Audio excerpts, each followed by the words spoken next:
Assalamualaikum. So welcome to the third tutorial of Impact version 1.8 updates.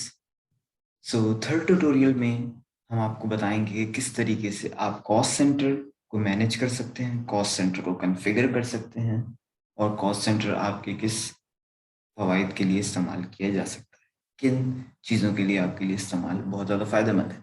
तो first of all तो उसके फ़ायदों में मैं आपको बता देता हूँ कि जैसे कि अगर आपके मल्टीपल आउटलेट्स हैं तो हम सब जानते हैं कि पीओएस में एक ऑप्शन है जो कि इम्पैक्ट यूजर्स हैं वो ये बात जानते हैं कि पीओएस में ऑप्शंस हैं कि आप मल्टीपल आउटलेट में आप मल्टीपल आउटलेट सेलेक्ट कर सकते हैं और हर आउटलेट का अलग अलग बैंक सेलेक्ट कर सकते हैं।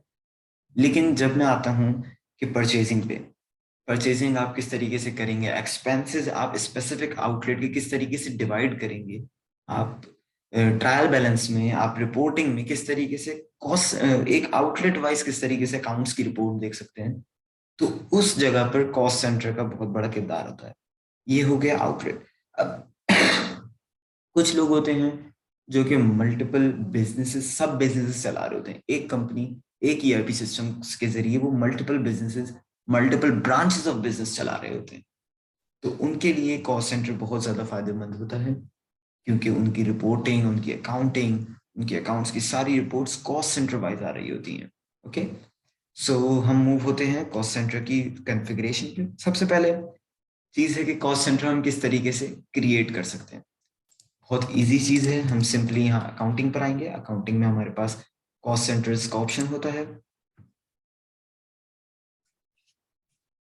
बस यहाँ पे मल्टीपल कॉस्ट सेंटर ऐड करने का ऑप्शन है। हम सिंपली यहाँ पर एक कॉस्ट सेंटर ऐड कर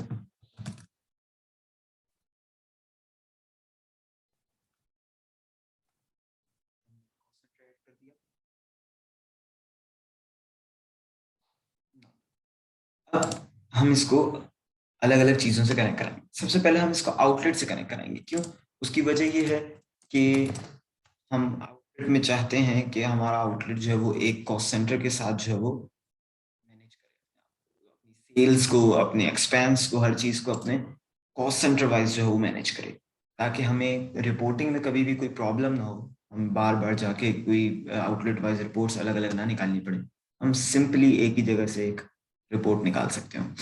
ओके, तो हमने सबसे पहले तो इम्पैक्ट के एक हमारे पास एक बैंक भी सेलेक्ट हुआ है, हमने कॉस्ट सेलेक्ट कर दिया है। ठीक,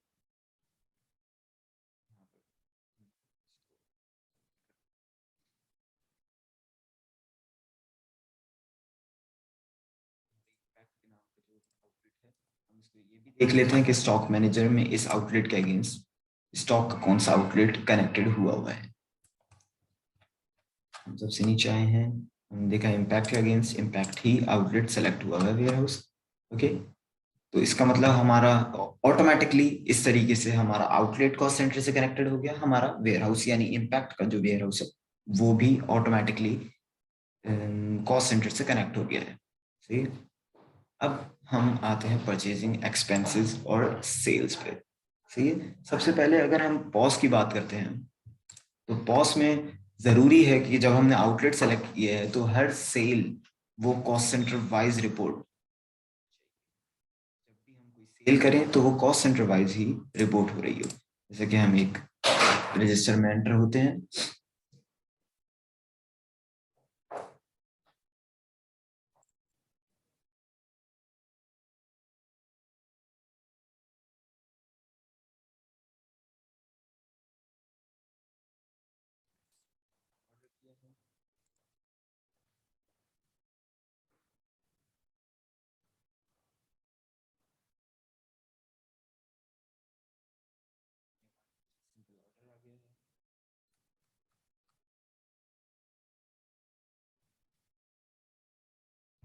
अब हम इसके ऑर्डर्स के अंदर जाते हैं और इसकी इनवॉइस को चेक करते हैं कि कॉस्ट सेंटर वाइज क्या ये इनवॉइस चल रही है, जो उसकी पेमेंट है वो क्या कॉस्ट सेंटर वाइज मैनेज हुई है या नहीं। सही। हम इसके साथ साथ यहाँ पर अकाउंटिंग में भी चेक कर लेते हैं कि क्या यहाँ पे कॉस्ट सेंटर वाइज साइकिल चला है या नहीं। सही है। उसके साथ साथ सीओजीएस भी, सीओजीएस भी लाजमी सी बात है कि सीओजीएस जब भी लगे तो वो कॉस्ट सेंटर वाइज लगे, उसके साथ साथ जब भी मैं मूव टू आउटलेट करूँ तो वो भी कॉस्ट सेंटर वाइज हो रहा हो। तो ये बहुत सारी चीजें हैं जो कि कॉस्ट सेंटर वाइज अब होनी चाहिए। सही है, क्योंकि हमने कॉस्ट सेंटर अगर सेलेक्ट किया है तो अब ये सारी चीजें कॉस्ट सेंटर वाइज ही मैनेज होनी चाहिए। हम सबसे पहले सेल्स पे आ जाते हैं।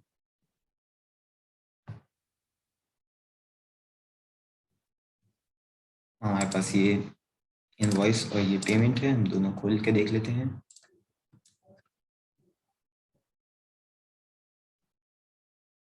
यहाँ पे हम देख रहे हैं कि कॉस्ट सेंटर 1.8 इम्पैक्ट सेलेक्टेड हुआ है। सही है, यहाँ पर भी हम देख रहे हैं इनवॉइस में भी 1.8 इम्पैक्ट कॉस्ट सेंटर सेलेक्ट हुआ है। सही है, नाउ अब हम मूव करते हैं जर्नल एंट्रीज पे। हम ये भी देख लेते हैं कि जर्नल एंट्री किस तरीके से काम कर रही है यहाँ पे।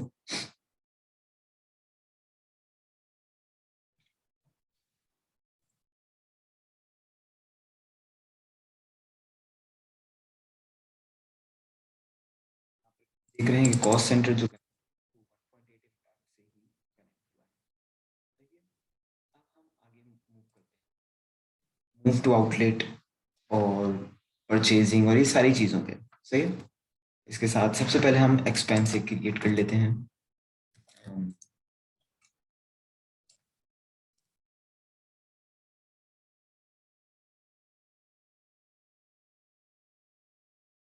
लास्ट में हम देखेंगे रिपोर्टिंग किस तरीके से चल रही है।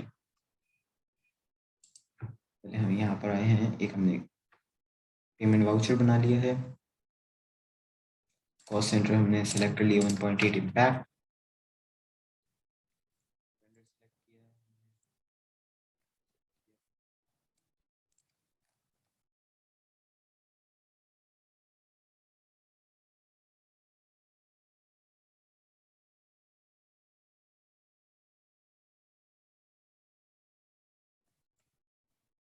साइकिल होता है परचेसिंग का, हम साइकिल चलाया।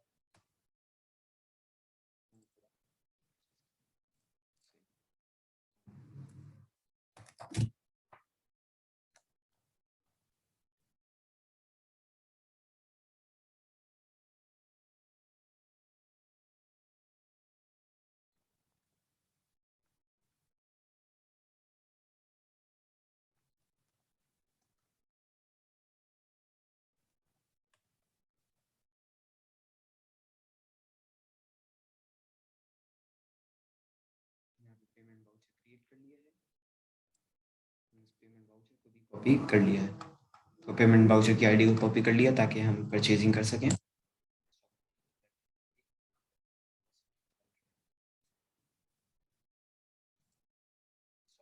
जाएंगे उसके साथ साथ हम जर्नल एंट्रीज को खोलेंगे, क्योंकि आपको पता है कि जब भी कभी हम परचेजिंग करते हैं तो एक जर्नल एंट्री लाजमी लगती है इंपोर्ट करते हुए स्टॉक को।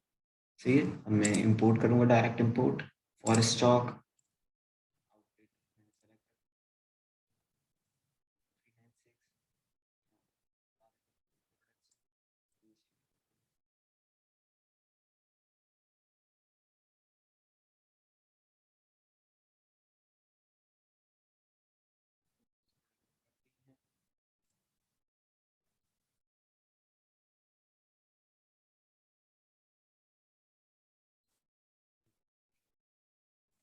चेक कर लेते हैं, वेयर हाउस में जाते हैं, स्पेसिफिक वेयर हाउस सेलेक्ट किया। हमारे पास वेयर हाउस में भी प्रोडक्ट बढ़ गई है। ओके, सो अब हम मूव होते हैं अपनी आगे प्रोसीजर्स पे। यहाँ पर हम चेक करते हैं कि क्या हमारे पास परचेजिंग आई है या नहीं और सही जगह पर अप्लाई हुई है या नहीं। चेक किया, जरूरी ये है कि हमारा कॉस्ट सेंटर सेलेक्टेड होना चाहिए। यहाँ पे कॉस्ट सेंटर ऑटोमेटिकली 1.8 इम्पैक्ट का सेलेक्टेड है। अब हम आते हैं कि क्या हमारी रिपोर्टिंग भी इसी तरीके से चल रही है या नहीं। हम रिपोर्ट्स पे आए हैं, financial reports, trial balance. Trial balance में हमारे पास ऑप्शन है कि हम आउटलेट वाइज इसको सर्च किया और हमारे पास। अब हम एक और चीज देखते हैं, जर्नल एंट्री में हमारे पास एक ऑप्शन होता है आउटलेट वाइज। ये बड़ा ज़रूरी चीज़ है कि अगर हम कॉस्ट सेंटर वाइज इसको वहां पर भी सर्च कर सकें।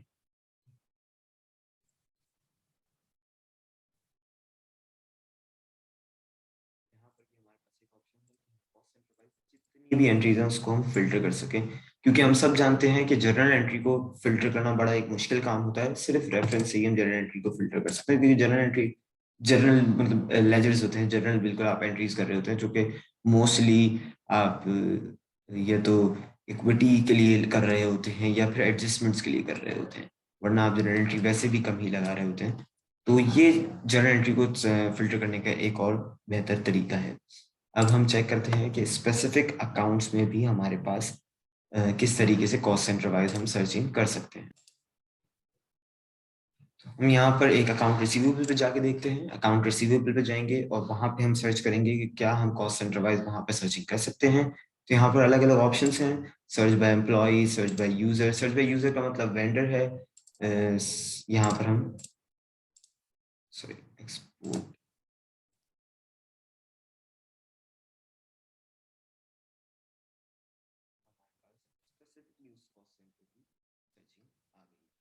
तो ये है कॉस्ट सेंटर को कॉन्फ़िगर कॉन्फ़िगर करने का तरीका। बिल्कुल इजी कॉन्फ़िगरेशन है, कोई मुश्किल कॉन्फ़िगरेशन नहीं है। सिंपली हमने कॉस्ट सेंटर बनाना और एक आउटलेट कनेक्ट करना है, अगर आपने आउटलेट कनेक्ट करना है तो। अगर आप आउटलेट नहीं कनेक्ट करना चाहते, आपको जरूरी नहीं है कि आप आउटलेट कनेक्ट करें, आप बाकी चीजें वैसे भी स्पेसिफिकली आप मैनेज कर सकते हैं। So this was the cost centre tutorial. So thank you and खुदा हाफिज।